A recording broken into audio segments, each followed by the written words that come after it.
নমস্কার সবাইকে আমার এই ইউটিউব চ্যানেল মনের কথাতে স্বাগত। শুভ অক্ষয় তৃতীয়া। আমরা সবাই একটু স্বস্তি পেয়েছি, বলো? বৃষ্টি বৃষ্টি হলো, সবাই নিশ্চয়ই একটু ভালো আছো। আজকে আমি তার আগে বলে নিই, যারা আমার ইউটিউব চ্যানেলকে সাবস্ক্রাইব করে আমার সঙ্গে আছো, আমার এই মনের কথা পরিবারে ঢুকেছো, তাদেরকে আমি অনেক অনেক অসংখ্য ধন্যবাদ জানাচ্ছি। আর যারা এখনও আমার পরিবারে ঢোকোনি, আমাকে উৎসাহিত করো ঢুকে, তাহলে আমি ভীষণ খুশি হব, আমার কাজের উৎসাহ বাড়বে। এটুকুই বলার। আর আজকে যেটা আমি আলোচনা করব সেটা হচ্ছে শরীরকে সুস্থ রাখার জন্য ফিটফাট থাকা, সাজগোজ করা কতটা জরুরি। অফকোর্স জরুরি, আমার মনে হয় ভীষণ জরুরি। কেননা আমি যদি নিজেকে ফিটফাট, পরিষ্কার পরিচ্ছন্ন, সাজগোজ করে নিজেকে দিনের মধ্যে কিছুটা সময় যদি নিজের জন্য ব্যয় করি আর নিজের প্যাশানটা খুঁজে পাই, আয়নার সামনে দাঁড়িয়ে যখন চোখে চোখ রেখে আমি বলবো যে না, আমার এই সব কিছুর জন্য আমার বেশ সুস্থ মনে হচ্ছে, তখন আমার লোকের পরে নির্ভরশীলতা কমে যাবে, আমি কনফিডেন্ট পাবো, এবং তখন আমার মনে হবে যে আমি অনেক কিছু করতে পারবো। আমার ভগবান ছাড়া কারোর সাপোর্ট খুব একটা প্রয়োজন নেই। তখন আমি বলতে পারবো, যদি তোর ডাক শুনে কেউ না আসে, তবে একলা চলো রে। এটা খুব প্রয়োজন বেঁচে থাকার জন্য, ভীষণ প্রয়োজন। নিজের প্রতি কনফিডেন্স। আর কনফিডেন্সটা কখন আসে জানো? ঠিকঠাকভাবে সাজলে।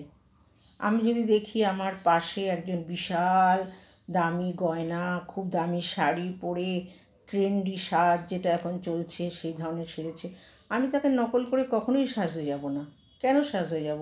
আমাকে যেটা মানায় আমি সেটা সাজবো, আর আমার যা আছে সেটা দিয়েই আমি সাজবো।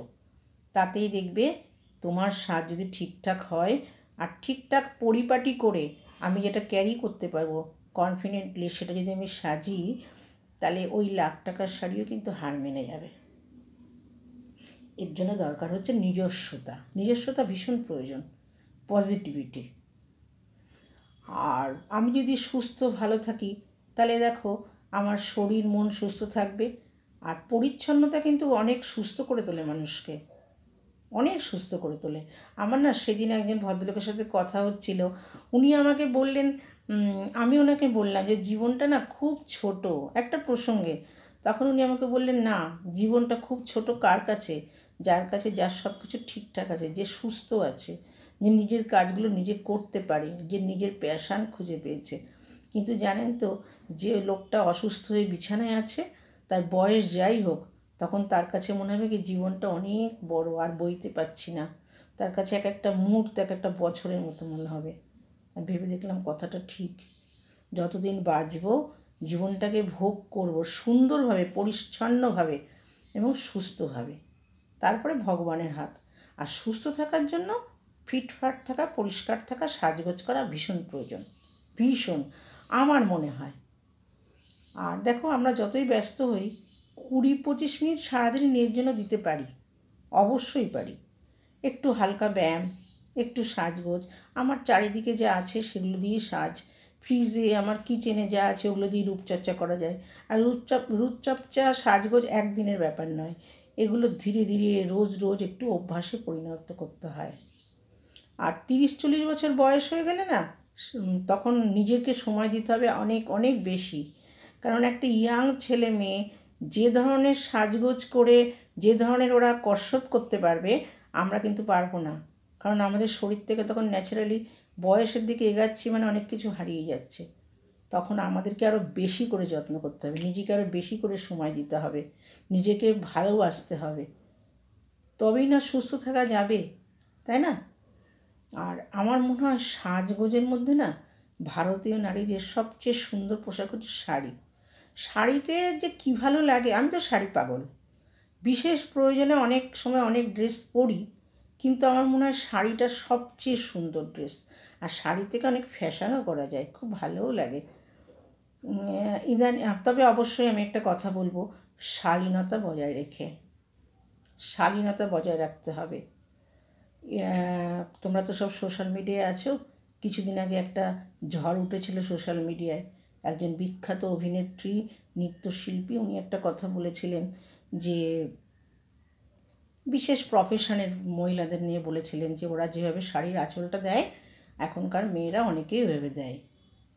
তাই নিয়ে ভীষণ বিতর্ক মন্তব্য অনেক উড়ে এসেছিল। আমি না ওই অভিনেত্রীর সপক্ষেই কথা বলবো। আমি বলবো যে হ্যাঁ, উনি তো ওদেরকে রেসপেক্ট করেছেন যে ওরা প্রফেশনের তাগিদে ওইভাবে সাজে, ওইভাবে আঁচলটা দিতে হয়, ওদের প্রয়োজন আছে। কিন্তু যার প্রয়োজন নেই, আমরা সভ্য সমাজে বাস করি, আমরা নিজেদেরকে ভদ্র সভ্য বলে মান্য করি, নিজেদেরকে বলি, সেই মানুষ কেন ওইভাবে আঁচল দিতে যাবে? সেটা দৃষ্টিকটু লাগে। তো উনি তো কথাটা খারাপ বলেননি, কথাটা উনি ঠিকই বলেছিলেন। আমারও মনে হয় শালীনতা বজায় রেখে সাজগোজ করো। নিশ্চয়ই সাজগোজ করবে, সাজগোজ করার দরকার আছে। শুধু সাজগোজ করা লোককে দেখানোর জন্য নয়, নিজেকে ভালো রাখার জন্য, নিজেকে সুস্থ রাখার জন্য। আর সবার আগে হচ্ছে পরিচ্ছন্নতা।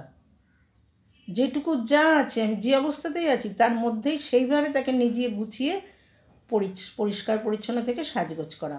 তাহলে দেখবেন নিজেই সুস্থ থাকা যাবে। যতদিন বাঁচবো পৃথিবীতে সুস্থ হয়ে বাঁচবো না। বয়সটা মাঝে মাঝে ভুলে যেতে হয়, ডেট অফ বার্থ ভুলে যাও মাঝে মাঝে, ভুলে গিয়ে নিজের প্রতি যত্নশীল হও। আর আরেকটা জিনিসও হচ্ছে, আমি সবার জন্য করে গেলাম, নিজের জন্য কিছু করলাম না, সেটা কোনো ক্রেডিট নয়। আমার নিজের জন্যও আমার নিজেকে ভাবতে হবে। অনেক কথা বলে ফেললাম, অনেক। তোমরা সবাই ভালো থেকো, সুস্থ থেকো, আর এনজয় করো লাইফটাকে, সাজগোজ করো, ফিটফাট থেকো। অবশ্যই যেটা যাকে মানায় সেই হিসাবে।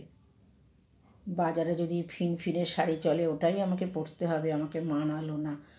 আমাকে একজন দেখলাম সে পরেছে বলে আমি পরলাম, তাকে হয়তো মানিয়ে গেছে, আমাকে নাও মানাতে পারে।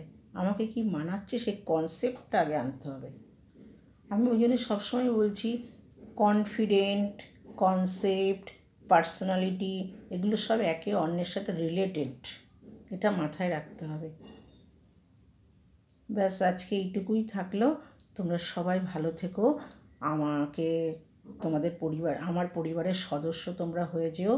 আমি খুব তাহলে আনন্দ পাবো আর উৎসাহ পাবো।